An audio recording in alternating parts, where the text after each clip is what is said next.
What's happening, folks, and welcome to something completely different on my channel this morning, or today, or afternoon, or evening, depending where you're watching this.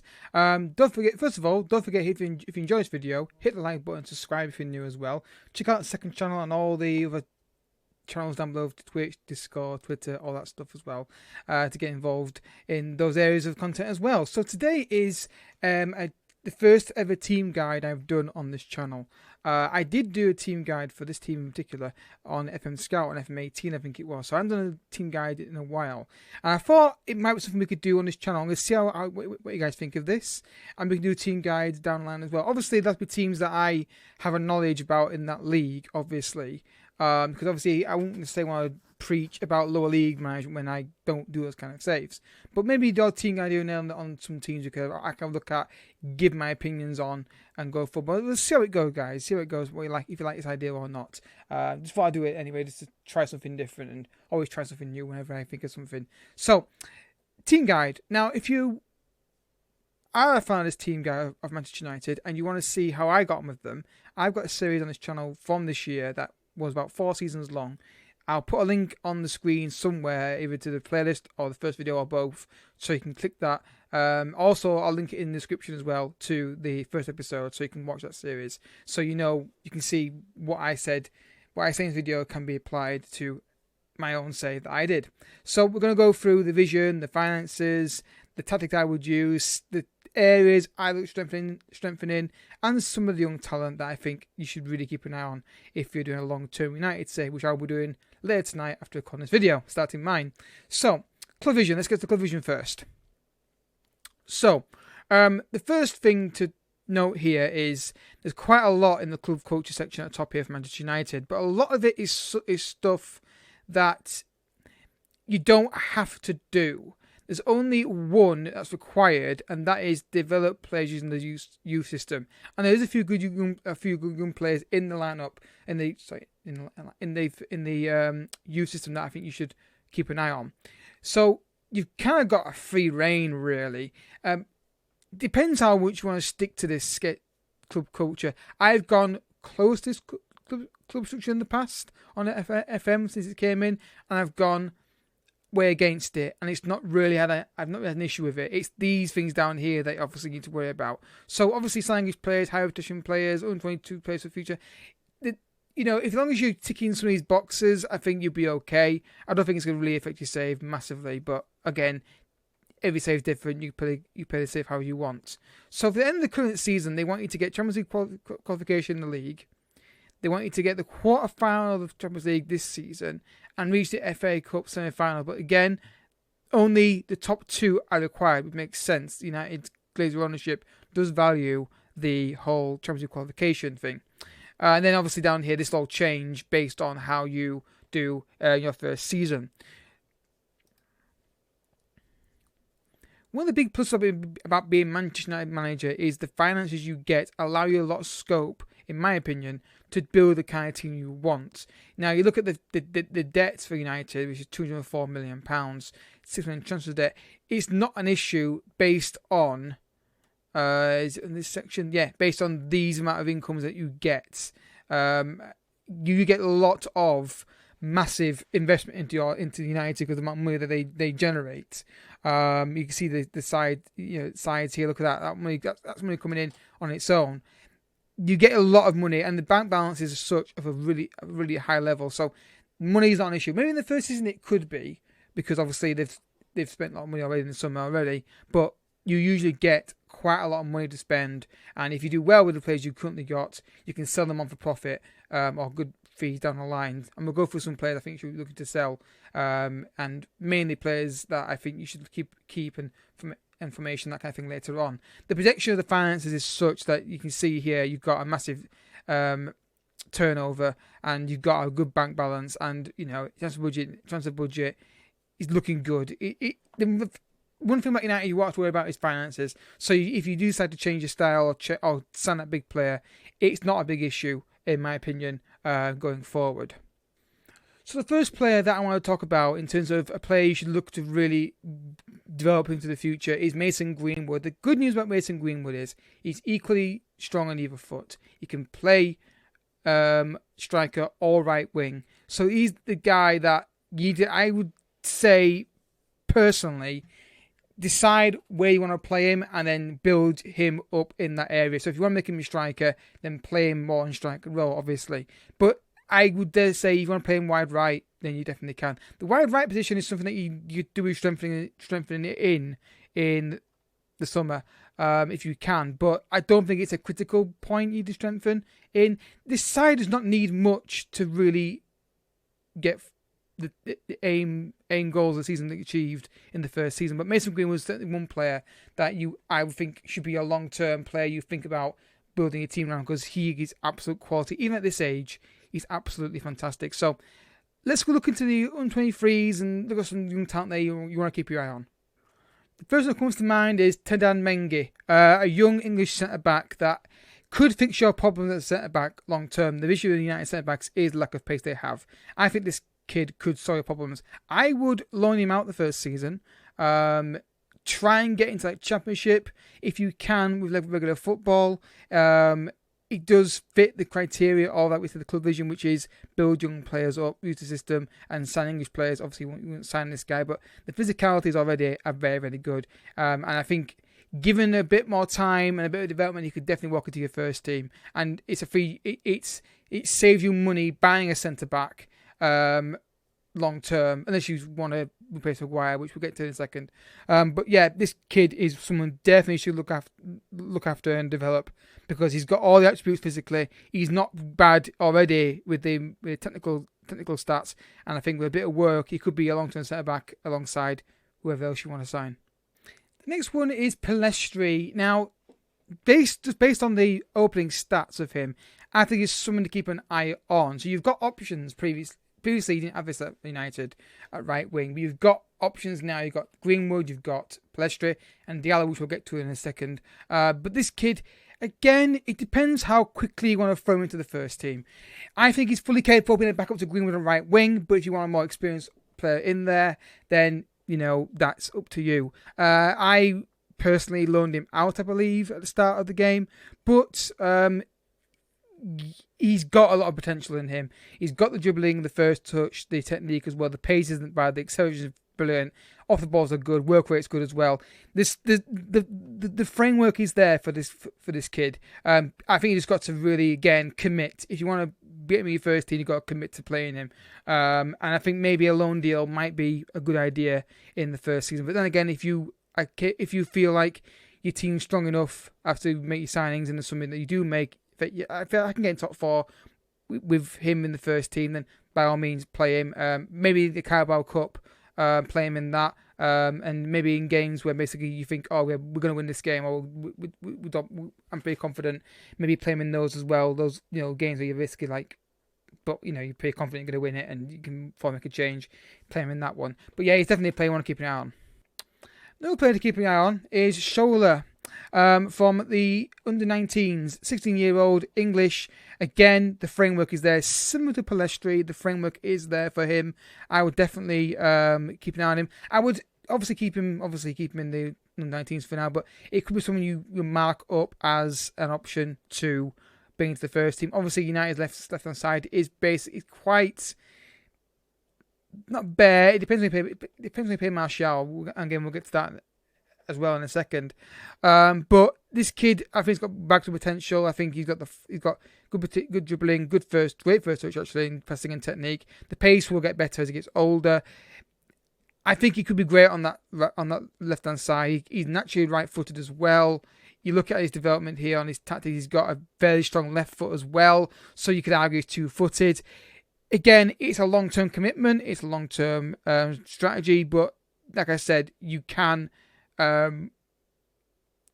You will get that leeway if you want with this nice. He's got money to spend, and I think you can get. I'm trying to explain it. You can play these youngsters because the money you have, you can strengthen around them, so that if they are a bit erratic in the early years, your squad is not going to be massively affected by that because you've got quality around it, and they'll help it develop. But again, you'd wait a couple of years and then you'd see how he develops, and then it's all about judgment call. Then, me personally, I would wait till he's like 18 years old and then make a decision.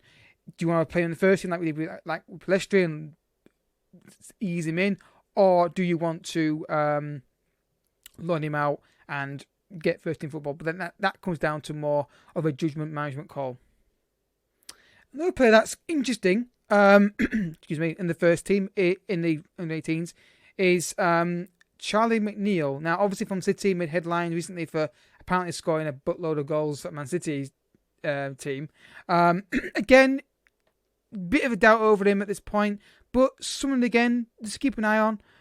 Maybe it could be someone that you develop. Again, the competition at striker, you've got Greenwood, Martial, Cavani, Rashford. It could be hard to get him in there, but depending how you set your team up and what you're looking for, it could be someone else to look at. I'm not seeing this guy develop much in my saves, but because I've not got that far enough, but it could be someone to keep an eye on. Again, he could play striker as well if you wanted him to. Another player that right wing that you really could use at right wing is Ahmed Diallo. He's a very, very promising player. He had a great surge of form in my save using him on FM. You'll see that if you watch the videos, you'll see the episode where he kicked ass in one episode, particularly if I recall. Now, this is when it comes down to the Greenwood paradox or situation, because if you make Greenwood a striker, you could conceivably play Diallo and Palestri as your wingers, and that'd be great when you have two young talents battling it out. That is something that I am considering doing on my long-term save. Again, it won't join until January, so you've got some time to think about what you want to do with him. But all I can say is from the experience I had with him, he's very, very talented, and he's very, very he's very, very, very, very, very promising. Obviously, we haven't got the full coach report on him because obviously he's not signed for us yet. But good dribbling, good first touch, great technique, got good determination, good flair. The player places his shots, so you get that composure up and that composure and finishing up. Definitely got something to work with there. And he's very exciting, and I like him a lot. And hopefully he gets in the first team for United in real life pretty soon as well, because I think he's got the talent to become a really good quality player. But again, like I said, you've got to wait till January, but that comes down very quickly in saves, as we all know. So again, it's all about the Greenwood situation. Where do you want to play Greenwood, and that will affect what you do with these young wingers. So a tactic I've come up with, this is a tactic that I used on my series, at the back end of it at least, the 4-2-3-1. This is what I would set up as. Now, I've got an alternative tactic here of a DM, which would basically be this. Obviously the roles, maybe not exactly that for this, but that's primarily, it depends how much you worry about lack of pacing your centre backs. Do you want that screening, or do you want to go for the pressing? I found this is the time recording this. This is the time recording this video. The game may have changed and the patch might come out. I found this was better at pressing up the pitch, because I found when I played this formation particularly, it was hard to get guys up this area of the pitch to press the centre backs.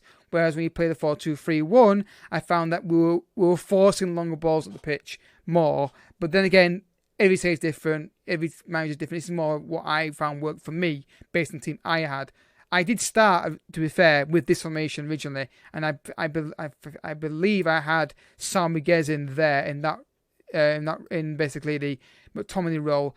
Mazzala was Bruno, and then box to box was so I did this sort of before, and I had inside forwards on this side. I had Bruno getting forward, having shots, and he did get a lot of goals in that position. So it's all about personal preference, what you prefer. Do you prefer to have the screening from the defenders to keep that defence more secure, or do you want to go really push high up the pitch with a lot of attacking players in the final third? It's all down personal preference. I had success in both these formations, so that's what I said about this team. It's quite, you can adapt it quite well. Now, let's go and look at what areas I think you should strengthen in and what players I think you should try and sell.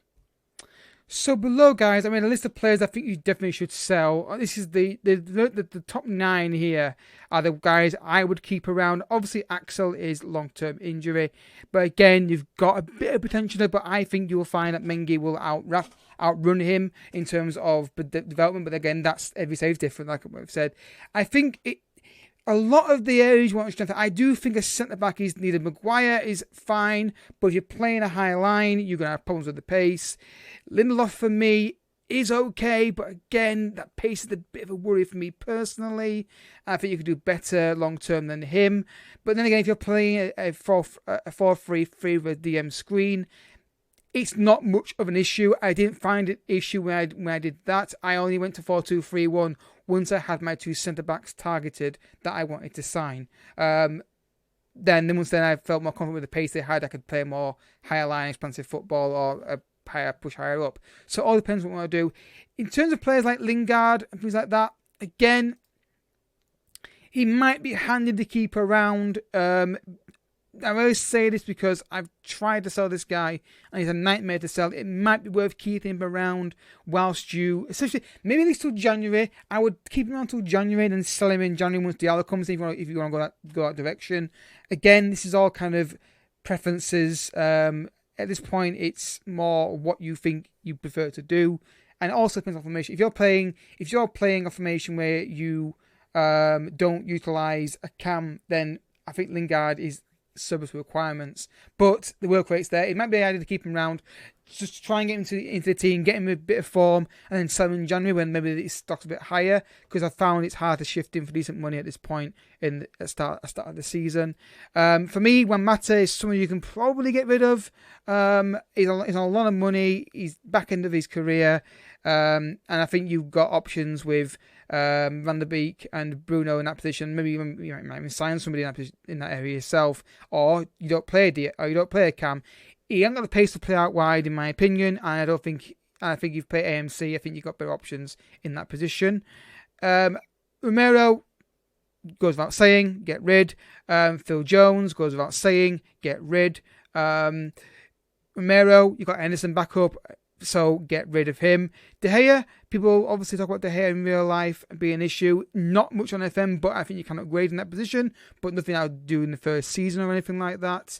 And then you're looking at the second string. You've got Cavani, who you could play as a striker. I had great success in the first season, but he's 33 years old, so me personally, I was very wary of having him as my main striker, because if he starts banging me and relying on him and he gets a big injury and he's done, then I'm worried about replacing him. So yes, definitely use him. He's definitely got quality still, but I'm very wary about having a 33-year-old being the main guy who's getting all my goals and being the main focal point, because I just worry about what to do when he leaves. But it might give you a direction where to go. So it might give you a direction, right? This works for that kind of striker. I need to find a Cavani. So it depends how much you want to commit to Cavani at this point in the save. Van der Beek is somebody I think is very useful as well. He's got some good traits for AMC, getting to penalty, get forward if he can play the line playmaker, so no problems there. One player I would maybe sell would be Matic. It's more a personal preference, this advice. I don't like my midfielders with that slow. But then again, if you're playing a 4-3-3 with a DM, you can use it. So I think one of the biggest things about this series, it will depend on what formation you play. If you're playing a DM formation like this, then Matic is fine in that DM playmaker role. It really, really is. I don't think it's a massive problem at all, in my opinion, and I would be okay with that. As a midfield 3, it's a very solid midfield 3. If you're playing a 4-2-3-1, however, I would be less confident with him playing in that playmaker or ball winning midfield role. I just don't feel like I don't feel comfortable with that. But that, again, it's down to personal preference, is that. So what I'm going to do, guys, is look at some of the targets that I signed in the first summer, and let you, again, obviously you can watch the series as well, but these are the players that I would sign. If I was playing a 4-2-3-1, this is who I would sign in the first season. The first player I would look at is Pau Torres. I really would. Now, he's not amazingly quick, but he's quicker than Maguire. I think he's got the heading, the marking, the tackling, the strength and the stamina, and the pace isn't bad either. I wish I'd signed this guy and not played Maguire at the start. I think he did hit us a little bit at times. So he's the first one I would sign. Again, at the time of recording this, and the fee is £73 million. So I've just done a quick scan of Dato Bacano for you guys. You can get him in the first season. He wants to join. So we're going to try and negotiate a fee right now for him. So I'm just going to do what I would do on my save, just very quickly, and just see if this is doable. £21 million. Will they accept that? Okay, cash his terms, but they might accept. Okay, they might accept that. You can maybe get in. You can get him if you can agree a fee with with Leipzig, and I think he would be the ideal partnership because that excess pace. It's all about whether you want to expend that much money in the first season on a player of that quality. But I think he'd be great alongside Lindelof, or maybe another step back, or Mengi. I think long term, Mengi and Elgato Bacano could be a very good partnership for you. But again, Pau Torres or Elgato Bacano depends on what formation you're playing. If you're playing a 4-3-3, pacing back four isn't much an issue for me. Playing 4-2-3-1 like I'm doing here, then I think you need pace. Alternatively, if you want a better deep line playmaker in your team, then Saul Miguez is definitely a player that I would highly recommend. Again, check out Man Utd saves if you don't believe me. This guy was brilliant in the DM position. Again, I think you just want that. I think you just want that bit more mobility. He's basically like a Manny Matic, but he's more mobile in my opinion. So those are the two areas I think you strengthen. Everywhere else, I think you can get away with it. It's a lot of money. But you can structure it in a certain way, like I said, with the finances you have at United. It all depends on formation you play. But if you're playing a 4-2-3-1, I get Sam Miguez in that position and sign a quick setback play alongside Maguire, who's a lot quicker than him. But then again, everything's different. I'm just saying what I did. I signed. I did this at the start of the year. I played this with Mazzaro there. Sam Miguez was playing that position. I signed, and I kept those two. I kept Maguire in the team. But again, it's all about what you do. If you play this formation, I don't think you need a centre back. If you play this formation and you want to play a high line, switch to around, then I think you do need a centre back because I think these two get exposed on the break with the pace. But then again, it's all up to you. I don't think you need right wing. I think you can keep Lingard. You've got Diallo, you've got Palestri. I don't think you need the right winger. Left winger, you've got Rashford. You've got Martial if you want to play him there, and Cavani. You've got options in those areas. I don't think you need to sign it, but I think a midfield playmaker and a centre back are what you need to sign. And right back, maybe as well, but you have got options in that position if you want to play. If you want to play other people in that position, you could play Williams there if you wanted to. I've done that before, so just those areas I think you need to massively strengthen in. So yeah, end of the video, guys. A bit longer than I would probably want to do it for, but a lot to talk about. I just want to try something different on the channel. Again, check out the Man Utd series as well. I do go in depth on that as well with my tactics and stuff like that. Just want to have a go, guys, and let me know what you think of it. If you enjoy these kind of videos, we do more of them. I'll pick the teams, but obviously you can give your suggestions below. I might do a Monaco save next because I did do a Monaco save last year. But again, if it's a one-off video, it's a one-off video. If we want to do something more, like this, it's quite popular, then I'm definitely down to do that. So, yeah, thanks for watching, folks. Don't forget, drop a like on the video if you enjoyed it. Hit the subscribe button for daily content, and I'll catch you all in the next video later today. Thank you for watching. Bye-bye.